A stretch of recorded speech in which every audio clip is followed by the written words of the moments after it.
नमस्कार श्रोतियों, मैं डॉक्टर सपना आप सबके सामने हाजिर हूँ एक बहुत अति महत्वपूर्ण आध्यात्मिक बुक कैवल्य दर्शन उसका रीडिंग करने के लिए।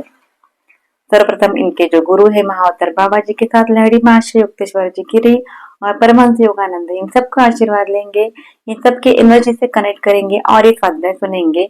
इस स्वाध्याय में आपको बहुत सारे आपके पॉइंट्स क्लियर हो जाएंगे। अगर ऑलरेडी आप लोग स्पिरिचुअल अवेनिकन प्रोसेस के अंदर है, अगर आप आध्यात्मिक पाथ पे ऑलरेडी आप लोग अग्रसर है, तो आपको आराम से ये मैं जो बात कर रही हूँ समझ में आएगा।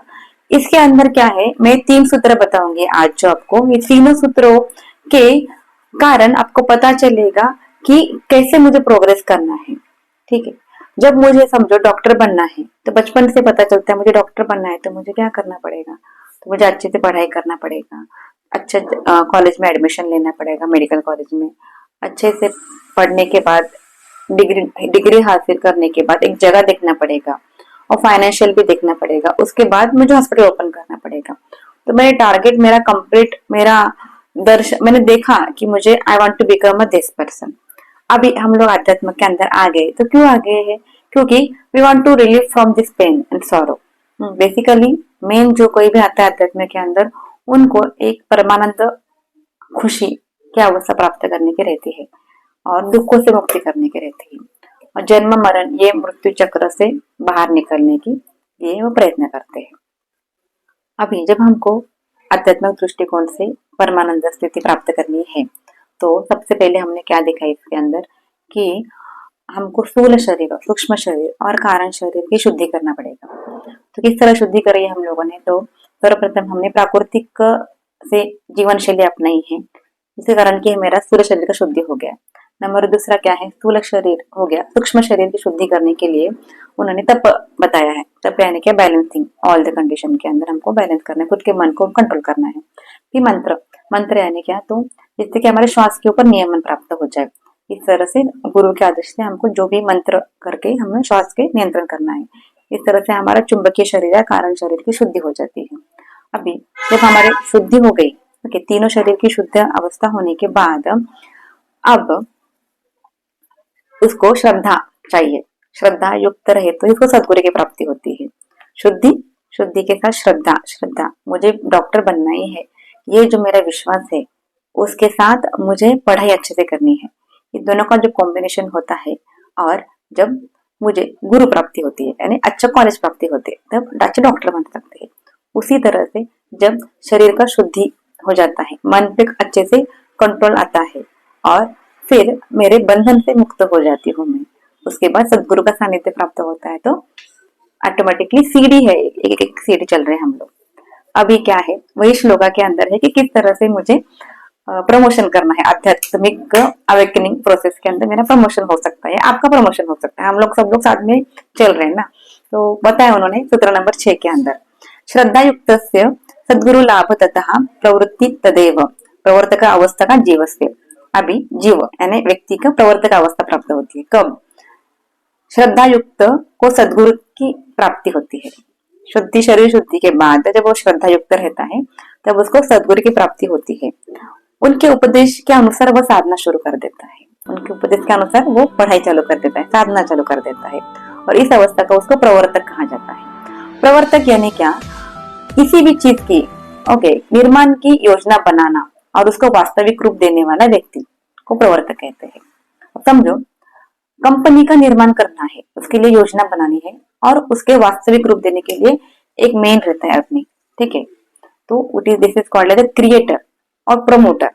तो यहाँ पे हमारा क्या प्रमोटर है कि मुझे ईश्वर की प्राप्ति चाहिए, this is my ultimate goal. मुझे परमानंद स्थिति चाहिए, ब्रह्मानंद स्थिति चाहिए, मुझे एनलाइटमेंट अवस्था प्राप्त करनी है। आप हो गया क्रिएटर, और उसके लिए योजना बनाना है। तो जब योजना बनाते रहते हैं उसको बोलते प्रवर्तक। तो कब हो जाता है प्रवर्तक? जब शरीर की शुद्धि हो जाती है और सदगुरु की प्राप्ति हो जाती है, और सदगुरु ने जो साधना बताई है आपको, जो मुक्ति पाने के लिए मार्ग बताया है, या जो प्राणायाम योगासन, जो तपश्चर्या, जो ध्यान जो बताया है, उसका आपको प्रैक्टिस करना है। तो उस व्यक्ति को कहते हैं प्रवर्तक। अब यम नियम सूत्र नंबर 7 चल रहा है। यम नियम साधनेन पशुत्व नाश ततः वीरत्वम आसन आदि साधने योग्यता च तदेव साधक अवस्था प्रवर्तकस्य। अब प्रवर्तक को साधक अवस्था प्राप्त होती है। प्रवर्तक अवस्था प्राप्त होगी, सर्वप्रथम क्या हो गया, शरीर का शुद्धि हो गया, तीनों शरीर का। ओके, नंबर 2 क्या हो गया, उसको प्रवर्तक अवस्था प्राप्त होगी। जब उसको सदगुरु की प्राप्ति हो गया, वो साधना चालू किया है वो, अब उसको साधक अवस्था कहते हैं। कब कहते हैं, जब वो यम नियम का पालन करता है, जो न सदगुरु के सानिध्य के साथ यम नियम का पालन करने के कारण उसके पशुत्व का नाश होता है। पशुत्व यानी क्या, पाप पाश, अष्टपाश बताए है प्रीवियस एपिसोड्स के अंदर, तीसरे अध्याय के अंदर, साधना अध्याय में। उसके अंदर क्या बताए, घृणा, लज्जा, शोक, भय, जुगुप्सा। ओके, और जुगुप्सा यानी घृणा करना, किसी का बुराई करना, निंदा करना। उसी के साथ कुल का अभिमान, जातीय अभिमान और आत्मा अभिमान, ये सब कुछ जब नष्ट हो जाता है, तब कब होता है नष्ट, जब हम लोग यम नियम का पालन करते हैं, प्रवर्तक अवस्था के अंदर का पालन करते हैं, उसके अष्ट पाश का नाश हो जाता है, तब उसको वीरत्व प्राप्त होती है। ओके, और आसन आदि साधन यानी आसन, प्राणायाम, योगासन वगैरह को प्रॉपरली करता है, योग्यता अवस्था प्राप्त होती है, तब उसे साधक अवस्था कहते हैं। यम नियम के पालन से अष्टपाश का नाश होता है, तत्पश्चात वीरत्व, आसन आदि साधन करने की योग्यता उत्पन्न होती है। उसी प्रवर्तक को साधक अवस्था कहते हैं। तो साधक अवस्था हो गई। अब क्या है आगे देखो, सूत्र नंबर 8 के अंदर उसको सिद्धावस्था प्राप्त होती है। प्रवर्तक अवस्था हो गई, साधक अवस्था हो गई, अब सिद्धावस्था प्राप्त होती है, उसका प्रमोशन हो गया। और ततः भावोदयात दिव्यत्वम तस्मिन् समाहिते देववाणी प्रणव अनुभव तदैव सिद्धावस्था साधकम। तत्पश्चात भाव उदय होता है, दिव्यता आती है उसके अंदर, उसको चित्त की शुद्धि हो जाती है, शुद्धि पूर्ण हो जाती है। कब, साधक अवस्था तक चित्त के जितने भी 5 अवस्था है उसके पूर्ण शुद्धि हो जाती है और उसको दिव्यता आ जाती है। उसमें समाहित होने पर देववाणी प्रणव का अनुभव होता है। अब उसे ओमकार का नाद या प्रणव वाणी का अनुभव होता है, वही साधक को सिद्धावस्था कहते हैं। अध्याय 3 में हमने देखा है, स्पष्ट किया है कि शिष्य विभिन्न अवस्था में जाता हुआ सृष्टि के विभिन्न वस्तुओं का बोध अपने हृदय में कर लेता है और कैसे वह ध्यान अवस्था में धीरे धीरे उन्नत हो जाता है। जैसे जैसे ध्यान करेंगे वैसे वैसे हम लोग उन्नत होते जाएंगे। अंततः किस तरह से वह ध्यान को सुषुम्ना द्वार पर एकाग्र करके विलक्षण ध्वनि, प्रणव शब्द या पवित्र शब्द सुनाई देता है। जब वो सुषुम्ना द्वार के अंदर ध्यान में एकाग्र हो जाता है तब उसको अलग अलग ध्वनि सुनाई देते हैं। जब उसका चित्त ईश्वर से व्याप्त हो जाता है, शुद्ध होकर ईश्वर से व्याप्त हो जाता है और वह अहंकार से मुक्त हो जाता है, मानव पुत्र उसकी धारा में मग्न बेप्टाइज हो जाता है, तो वह सिद्ध बन जाता है। इस तरह से किस तरह से हम लोग ध्यान अवस्था में बहुत ज्यादा ध्यान जब करते रहते गाढ़ अवस्था में जाते हैं, तब हमको अलग अलग ध्वनि भी सुनाई देता है, अलग अलग दृश्य दिखाई देता है, अलग अलग स्मेल सुगंध आते रहता है।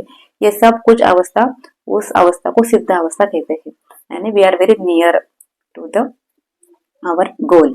तो इस तरह से इस अध्याय के अंदर या इस सूत्र के अंदर हमने देखे गए है, इसको प्रवर्तक अवस्था होती है, शुद्ध होने के बाद प्रवर्तक अवस्था होती है। प्रवर्तक अवस्था में गुरु मिलता है, साधना करते हैं, फिर यम नियम का पालन करके हम लोग साधक अवस्था तक प्राप्त हो जाते हैं।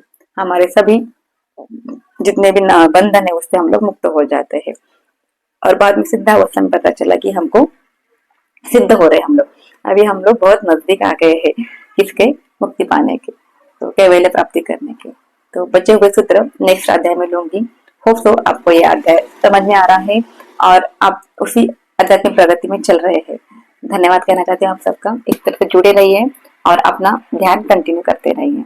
धन्यवाद धन्यवाद धन्यवाद। आपका दिन शुभ और मंगलमय हो।